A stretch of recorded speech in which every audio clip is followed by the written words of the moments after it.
Magandang araw po mga ka-agree. For today's video, ipapakita ko po sa inyo kung paano yung pagpupunla ng lettuce. So una, tayo kukuha ng garden soil. So yung garden soil ay siyempre haluan natin ito ng composted chicken manure. So bilang pataba sa ating punla.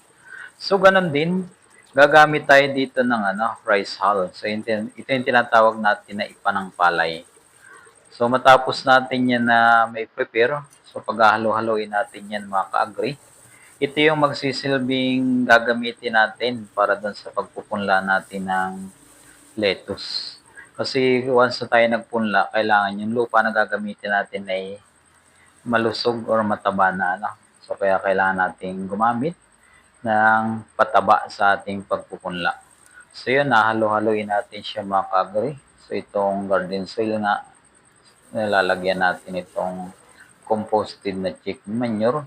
Ganon din po yung ipa o yung rice hull. So, yan yung gagawin natin mga ka-agree.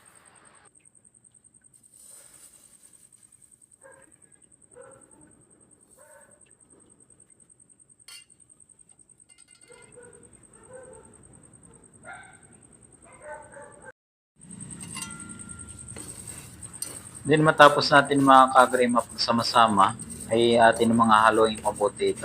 Nasa ganun ay talagang ma-mix ng maayos para maging mas magandang tubo ng ating mga punla. Matapos nating ma-prepare ang ating garden soil, so ihahanda natin yung ating seed bed na gagamitin sa pagpupunla. Then lalagyan natin ito ng itong ating mix na garden soil.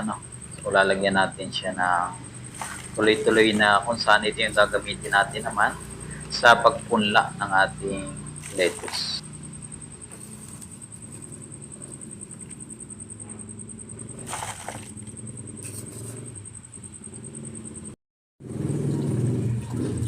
Then matapos natin malagyan lahat ng hole ng seedbed natin ng lupa or garden soil.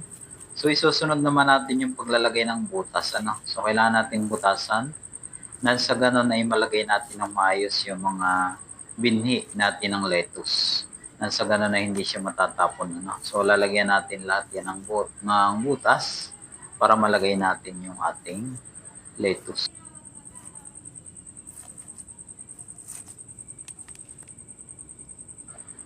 Then matapos natin lagyan kagad ng mga butas, so ngayon ay kukunin natin yung ating binhi ng lettuce. So ilalagay natin siya dito sa bawat butas na ginawa natin. So ilagay natin ng maayos.